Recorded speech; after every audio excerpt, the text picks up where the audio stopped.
So 24 hours ago, RJ Choppy, we were talking about Mike Fisher's report that the Dallas Cowboys were very intrigued by Ohio State quarterback C.J. Stroud.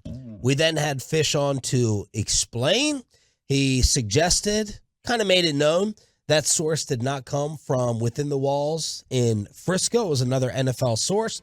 But the immediate follow-up is, okay, why would they be looking at a quarterback who's probably going to go top 5? They just doing their due diligence, or is it a little bit more? And Fish left the interview suggesting that he thought it was a little bit more. That was yesterday. Well, later on in the day, another report came out attaching the Cowboys to a collegiate quarterback. And this one would make more sense, not from the player standpoint, but from like where they're drafting and his availability standpoint. CJ Stroud's not going to be available when the Cowboys select. This guy would, but there was a report out there that said that Hendon Hooker has met extensively with the Raiders, the Panthers, the Giants, the Saints, and the Cowboys during the pre-draft process. He's recovering from an ACL injury that he had in November. So he should be ready to go by start of the year. But that raised eyebrows because this is much more likely of a person they would select if they were going that route than C.J. Stroud, because they can't get to C.J. Stroud unless something crazy happens and he pulls an Aaron Rodgers and plummets down the draft board. Yeah. This is a guy that if they took maybe they took him at 26, maybe they waited the second round, he's still there. Who knows? I have no idea where he's going to go. I mean, who knows? Give us the update. Give us the rundown of your boy. Look, he is super accurate. He Broad said, I think it was Broad said he throws the best deep, or was that you said he throws the best deep ball? Was not me. He's good. Hendon Hooker's a good player. I mean, 2 interceptions this year, 3 last year. Like, he doesn't turn the ball over. He can run. That's Dak in a quarter. Basically. New Dak.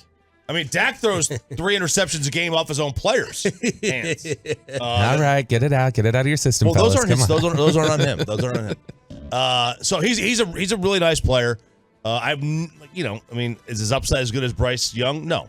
He's also like 25 years old, so by the end of his rookie contract, he'll be 30. Oh my.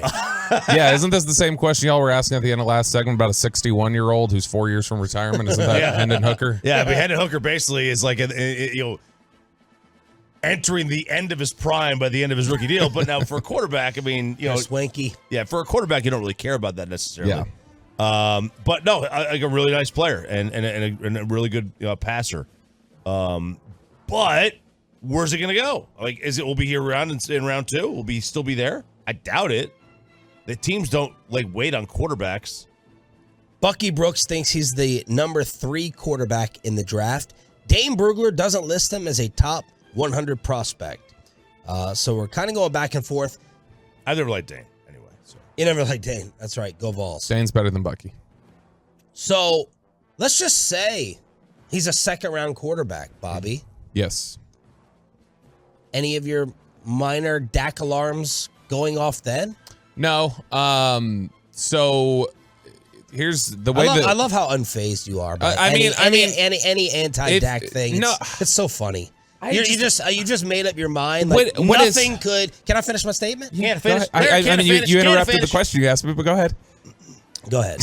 I'm just saying the issue is that you take more notice of this type of report, I think, if this is the beginning of April or something like that. I believe it was February 1st was the first day that you could start calling senior prospects. So Hendon Hooker has been allowed to take phone calls for 3 weeks. He met with every single team at the Senior Bowl. Senior Bowl rules relaxed after COVID and said you're allowed to meet with every team. In fact, they want every player to meet with every team. That way you don't have to, the meetings don't matter nearly as much at Senior Bowl anymore. Everybody talks to everybody. The Cowboys are generally one of the first teams in the NFL to send out their psych eval. And so that's a Jessica McClanahan who works in the personnel department doing administrative stuff. She will contact players and then send them just, a questionnaire that helps them understand personality and things like that. So he would have probably gotten that earlier than he would from other teams because the Cowboys do that early. And then the phone calls have started in the last 3 weeks. So if the Cowboys had him on one of their ones or if his agent was contacted, I'd especially think the Cowboys would be interested in contacting his agent and communicating with him and figuring out where's he at with the knee, how's the surgery, everything like that. And so I think it's interesting to note, and Hendon Hooker is definitely somebody that if he was there in the second round, I think they would have some interest in. I just think that I'm more interested if I hear in April after 3 months that he's like, I got a 30 with them. They talked to me at my pro day. They took me out to dinner after my pro day. Like, those are the times where it's like, okay, alarm bell's going off. This is a guy they're targeting. Now I just think it's early in the process, and Dallas has just been, one of the 6 teams that did it earlier than anybody else. If they drafted him in the second round, you would say what? It's a good pick. Would that be a? Why would that be a good pick? Now I'll cross-examine. Because he's where are they picking there? They're picking 50. I don't remember where they're at right now in the second round. They're picking like mid-50s. Hendon Hooker's probably a top 50 player. I doubt there'd be a bunch of players better than him. You have your quarterback signed, and you're going to give him an extension, we all think, and he's your guy. Choppy, would that be? What would you say about the team building selection of that? Oh, from a team building standpoint, I love the team building selection of that. Your quarterback is obviously the most important position on the field, and you want upside there. And Hooker or any rookie would provide a lot of upside at the position. Yeah, but you've always supported them not paying the backup quarterback. Well, right, and they're not they wouldn't be paying the backup quarterback. You're not paying them, but you're investing a second-round pick. True. Which is basically, if Dak is healthy, wasting it. Unless they don't believe in Dak, or unless they want a contingency plan if Dak doesn't perform well in the postseason again. They're like, okay, we want to move off from him. Let's just go with the young guy. Which who knows? Who were the other teams along with Dallas? Saints, Giants, Panthers, Raiders. Panthers, Raiders. Okay, Raiders don't have a quarterback, for instance, right now. Let's say. So you pick Hooker. Let's maybe say you even redshirt him for a year. Just have him sit back, learn, do whatever. And then you've covered yourself. This is a very Cowboy thing to do to cover yourself in contingencies. You go, if Dak turns south or his injuries become a bigger deal, we've got a Hendon Hooker here as an insurance policy. If Dak continues to progress the way I think they believe he will, then what they have is they've got a Jimmy Garoppolo situation or a Billy Volek or Brian Hoyer. I meant Brian Hoyer. Brian Hoyer, these guys that like the Patriots have stacked up that then they flip. So you're 2 years from now, Raiders, if you figured out your quarterback situation, you liked Hendon Hooker a lot. Second round pick for Hendon Hooker, or give us a first round pick for Hendon Hooker, and then they come out even. And the Cowboys love, as we know over the last decade, Will McClay, second round pick. That's get me the medical red shirt guy. Get me the off the field issues guy. That's where I'm going to take my flyer. That's where I'm going to take my lottery ticket. And Hendon Hooker would fit that. So I wouldn't hate it. It's a fine insurance policy to have if you end up thinking you don't want Dak.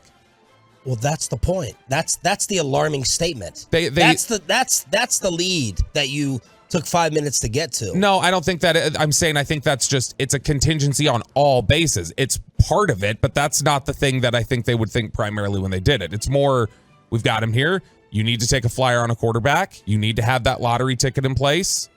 Let's do it. They took Mike White in the 4th round. We didn't freak out with that. It's not comparable. But I'm just saying second round pick versus 5th round pick. All your other Will McClay examples are not at backup quarterback, which they have told us they don't care about. They were going to take Malik Willis in the 3rd if he was there. They interviewed Jalen Hurts in 2020. Remember the meltdown everybody had when, oh my gosh, they've released this Zoom meeting with Jalen Hurts. They're talking to Jalen Hurts. Holy cow, they don't believe. That's not the way they view it, I don't think. I think they view it as, this is the way it is, and you always cover yourself with depth across everywhere in case something happens with health or things turn sideways, there's a contract negotiation.